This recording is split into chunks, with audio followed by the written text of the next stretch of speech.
Bonsoir à tous, merci de nous suivre sur Afrique Sport pour le journal du soir du samedi 25 février 2023. Nous l'ouvrons avec Mortada Mansour. Mais avant de continuer, n'hésitez pas de vous abonner sur Afrique Sport pour ne rien manquer de l'actualité autour du football. Le président du club égyptien de football Zamalek a été incarcéré ce samedi pour 1 mois pour injure à l'encontre du président de l'autre grand club Kairat, El Ahly. Personnage incontournable du football égyptien et ancien député friand de coups d'éclat, Mortada Mansour, 70 ans, avait été condamné en première instance à 1 an de prison pour avoir injurié Mahmoud Al-Khatib, président d'Al Ahly et ex-ballon d'or africain en 1983, ainsi que sa famille dans une vidéo. Cette peine a été réduite à 1 mois en appel en août 2022 et confirmée samedi par la Cour de cassation, ont expliqué ses sources judiciaires à l'AFP. Parlons du tournoi international U19 de l'AMF.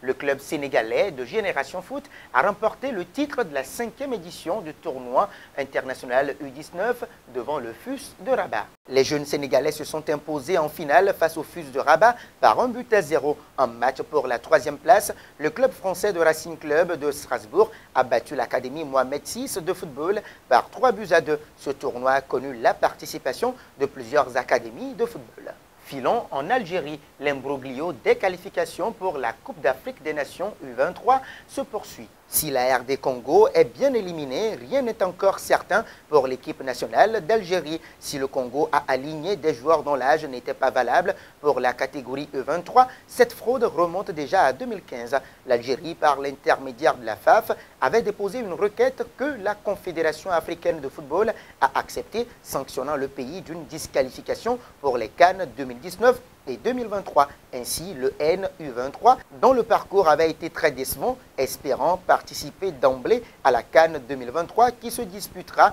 au Maroc l'été prochain. Ce ne devrait pas être le cas puisque les Verts devront vaincre l'Éthiopie, ancien adversaire de la RDC, avant que le gagnant de ce duel n'en vienne à découdre avec le Ghana.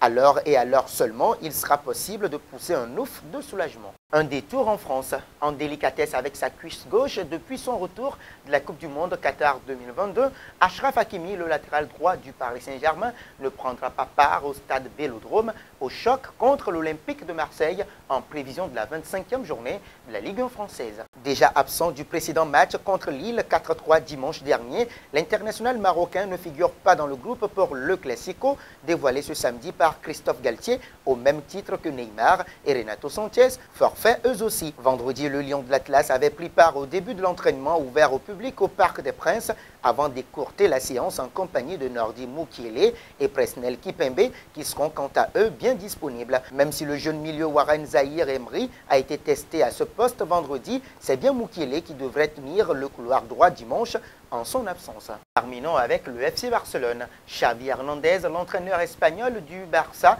a dévoilé ses ambitions pour la fin de la saison en conférence de presse après l'élimination de son club en Ligue Europa. Il a bien évidemment été interrogé sur ce revers à Manchester United, mais n'en reste pas moins ambitieux pour la fin de la saison avec en ligne de mire la Liga et la Coupe du Roi. Des propos rapportés par Sport. La plus grande déception cette saison a été la défaite en Ligue des Champions. Cela fait mal aussi, même maintenant nous allons concourir pour la Ligue et la Coupe. Nous voulons continuer à gagner des titres et nous en avons 2 en jeu. C'est le message. Levez-vous, hier le soleil est revenu, aujourd'hui aussi. En avant. C'est la fin de ce journal que nous refermons avec la question du jour. Le FC Barcelone peut-il remporter la Coupe du Roi et la Liga espagnole? Vos réactions seront attendues en commentaire. En attendant, n'hésitez pas de vous abonner sur Afrique Sport, c'est pour ne rien manquer de l'actualité footballistique.